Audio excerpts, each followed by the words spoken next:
Buen día, Roberto Labaña. Muchísimas gracias por estar con nosotros en Corresponsales en Línea.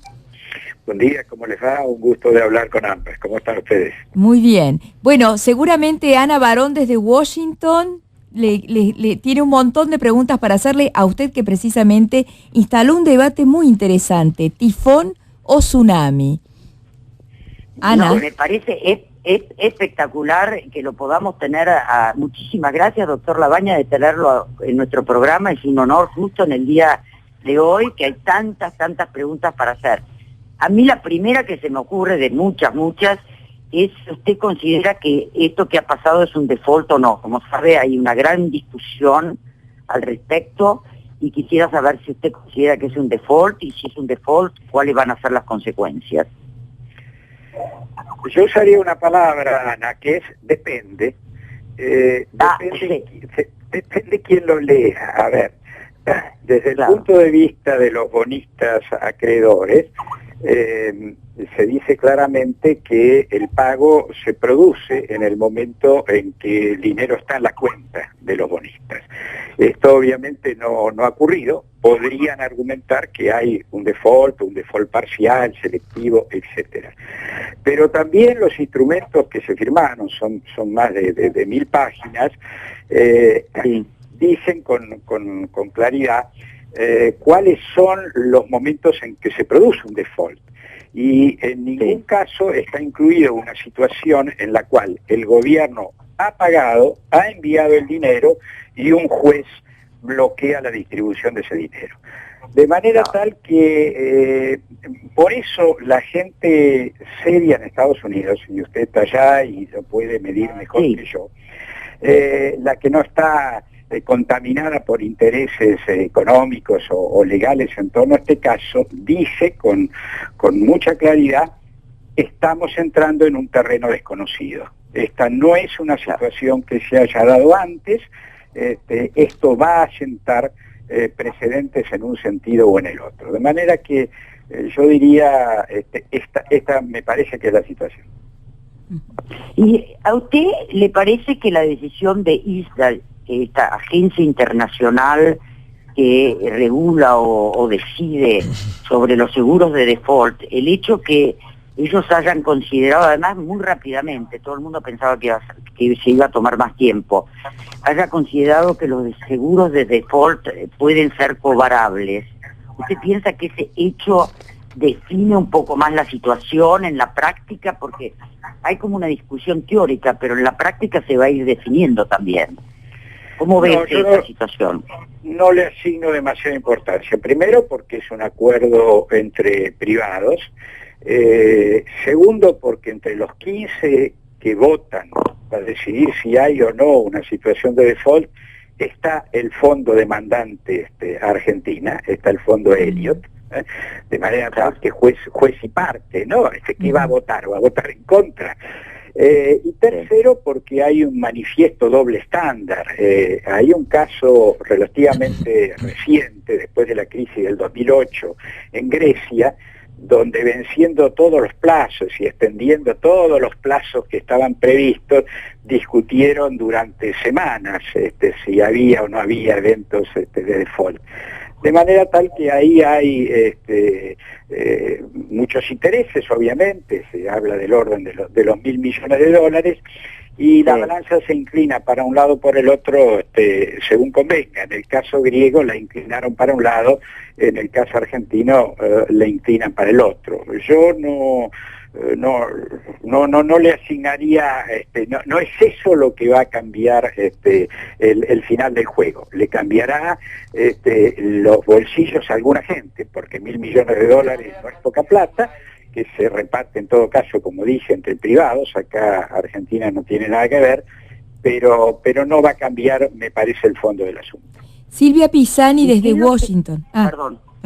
Doctor Labaña, un gusto también saludarlo, de aquí desde Washington, también siguiendo esta situación inédita, como dice usted, y la pregunta es un poco personal también. Quería preguntarle, doctor, si usted alguna vez imaginó, usted que fue el artífice del canje del 2005, del primer intento de la Argentina por salir del default, si alguna vez imaginó o entró en su análisis la posibilidad de una salida como esta y de que los holdouts o los fondos buitres, como dice el gobierno, llevaran a la Argentina a esta situación de derrota judicial.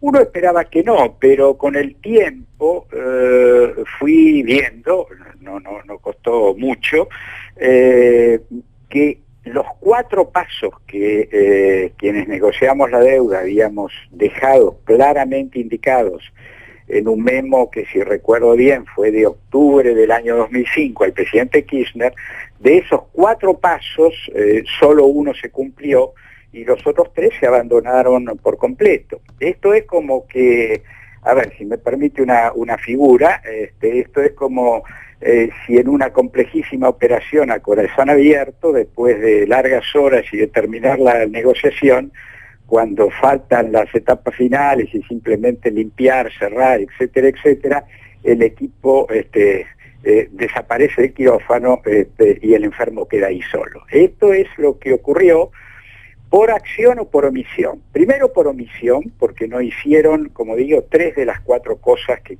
quedaban claramente indicadas, escritas además. Y por acción, porque lo único que hicieron fue recién en el año 2010, y la verdad que fue todos hablan del canje del 2010, es un mini canje, por empezar, porque es una parte muy pequeña, y además no fue hecha por el gobierno argentino, fue hecha por una consultora extranjera que por supuesto defendió sus intereses, no los intereses de Argentina. Y esto es algo que me parece que no se tiene en cuenta, esa operación que le costó a Argentina no menos de $2.000 millones más, fue campanada que avisó a algunos acreedores de que había llegado el momento de cobrar. Porque cuando un gobierno entrega una negociación a una consultora y algún banco que estaba atrás, es señal de que ese gobierno es permeable. Bueno, después el equipo que hizo ese mini canje ya no estuvo, vino un equipo distinto y en todo caso con un planteo distinto, afortunadamente diría, a pesar de los muchos errores que han cometido. Sí. Sí, Ana. Ahora la pregunta es, ante la posibilidad de que eventualmente se consiga este acuerdo con bancos extranjeros y compren una porción de esta deuda, ¿usted cómo ve esta salida? Una de las preguntas es, ¿no es entregarles a bancos extranjeros un enorme poder sobre las posibilidades de decisión de la Argentina? A ver, si uno tiene que elegir entre un gran banco internacional y estos fondos buitres, claramente es preferible un gran banco internacional. A ver, estos fondos llamados buitres, especulativos y demás, no cumplen desde el punto de vista económico ninguna función en la economía. Yo digo que son anticapitalistas, y son anticapitalistas porque destruyen los valores del capitalismo. Quienes creemos en la economía de mercado, en la economía libre, en la economía capitalista, nos preguntamos cuál es la función que tienen estos, porque ni siquiera son especuladores. Especuladores en el sentido económico del término, ayuda a, de alguna manera, lubrica ciertas operaciones financieras. Esta gente no. Esta gente son simplemente grupos que buscan situaciones extremas, ya lo hicieron con otros países, lo hicieron con Nicaragua, lo hicieron con Perú, es menos conocido y no se habla, pero lo hicieron con Brasil también, durante el gobierno de Fernando Henrique Cardoso. Estos grupos no tienen ninguna función positiva en términos de lo que es una economía de mercado, una economía capitalista. De manera tal que si tengo que elegir me quedo con grandes bancos, que también tendrán obviamente sus problemas. Hemos visto todos los juicios a los cuales han sido sometidos y condenados en Estados Unidos, pero en todo caso tienen otra magnitud. Y en este caso particular pueden ayudar a ganar estos 5 meses de tiempo que hacen falta para tener en todo caso un panorama distinto. No digo más que esto porque el gobierno todavía está negociando, pero está claro que cuando vence la cláusula que tenía 10 años, la cláusula llamada Rufo, hay un margen distinto para acordar, ¿no? Más amplio. Doctor Labaña. Doctor Labaña, dado como usted definió la situación, es decir, que todavía estamos en una situación totalmente única, insólita, que quizás no se pueda llamar default, ¿usted piensa que entonces no va a haber muchas consecuencias como están anunciando sobre la economía real? ¿O de todas maneras el hecho de que estemos en esta situación totalmente única va a tener consecuencias de todas maneras sobre la economía y para el argentino de la calle? Mire, a mí me llama mucho la atención la enorme cantidad de consultores, de opinadores y demás que hablan ahora de la caída del producto, de la pérdida de empleo y demás. Pero todo eso era independiente de esto de los fondos buitres. Esto, algunos lo hemos venido señalando, la economía venía mal, decididamente mal, desde el 2011, con las consecuencias de desaceleración del crecimiento, caída del producto, más inflación. Si usted me pregunta si esto agrega algo más, sí, agrega algo más. Un conflicto de esta naturaleza agrega una dosis más. Pero es asombroso que muchas publicaciones, incluso, que no se ocupaban de estos temas, ahora han descubierto y tratan de establecer una relación directa entre lo que está ocurriendo en el exterior y lo que ocurre en la economía argentina. No es así. La economía argentina, y en consecuencia la situación social argentina, viene por un muy mal camino desde por lo menos el 2011. Uno podría incluso hablar de una situación de desaceleración que empieza ya en el 2007. Miraron para otro lado durante mucho tiempo y ahora descubren que esta es la situación y la quieren ligar al tema del exterior. Y el mensaje implícito es, si pagan todo se arregla. No, es mentira. No se arregla nada si se paga, porque esto tiene que ver con errores de política económica y social internos graves que se han venido acumulando en los últimos años. Bueno, ¿Y cuánta posibilidad piensa usted que tienen estos bancos de llegar a un acuerdo con los fondos buitres? A ver, los fondos que están implicados no son fondos en principio de una gran magnitud como para poder hacer un acuerdo que permita llegar más allá del 1 de enero del 2015. Pero quizás ustedes mismas, Silvia, usted, tengan más información que yo, ustedes están allá. No sé, me encantaría que efectivamente haya un ajuste, un arreglo de esta naturaleza que permita despejar por lo menos por unos meses la situación y entonces nos permita que toda la sociedad entienda que nos tenemos que ocupar de los profundos desajustes internos que hay en la economía argentina. Bueno, doctor Labaña, ¿para usted qué habría que hacer si se consiguen estos meses hasta el 1 de enero en que la situación cambia radicalmente? Después de eso, ¿qué?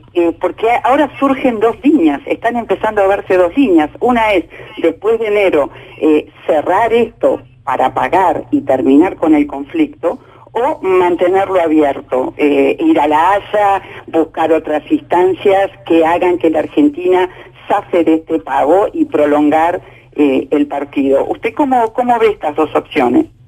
Mire, primero que nada yo creo que cuando uno gobierna un país tiene que mirar un poco más allá del largo de su nariz, y tiene que tratar de tener un horizonte de mediano plazo. Si uno paga efectivamente estos alrededor de 1.600 millones de dólares que están en juego y resuelve ese problema, no ha resuelto el tema de fondo, que fue una de las cosas que estaban en aquel memorándum al presidente y que no se hicieron. ¿Por qué? Porque después de arreglar este tema, pueden aparecer los llamados Me Too, es decir, los alrededor de 15.000 millones, 15, 18.000 millones de dólares más, que no entraron al canje, que no ganaron este juicio, pero que tendrían derecho a iniciar su propio juicio. Y entonces imagínense cuál es la situación si de golpe, por una juicio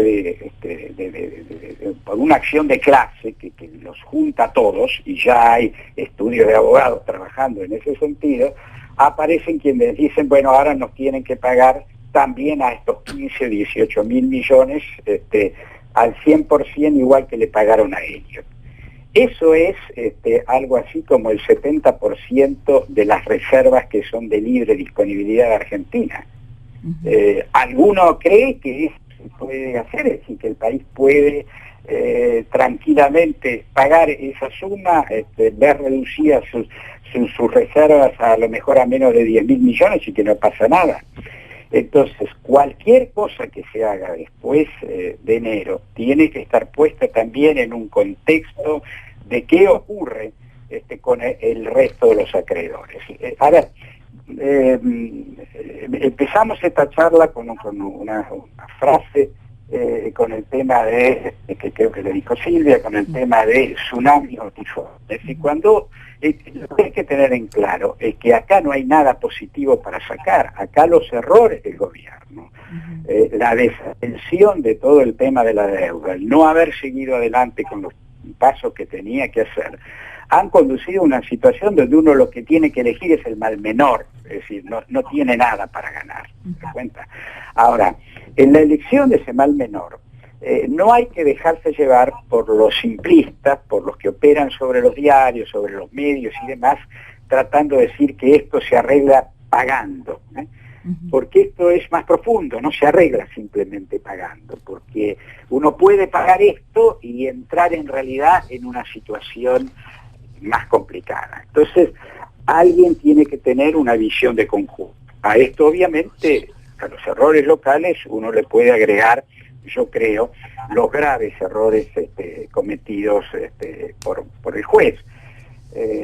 Ustedes saben, desde grandes premios Nobel como Stiglitz, como Krugman, como otros premios Nobel que habitualmente no se mueven en estos temas, como Robert Solow y demás, están señalando los riesgos y los errores de interpretación en esta cláusula de pari passu que ha hecho el juez, de manera tal que también está eso en juego. Pero ocupémonos de los errores que cometimos nosotros, nosotros como país a través de nuestro gobierno.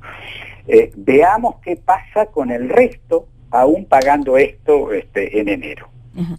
Bueno, doctor Lavagna, muchísimas gracias por esta conversación con Corresponsales en Línea. Seguramente vamos a seguir en contacto con usted y muy interesante su panorama. Hasta pronto. Un gusto y saludos a las tres.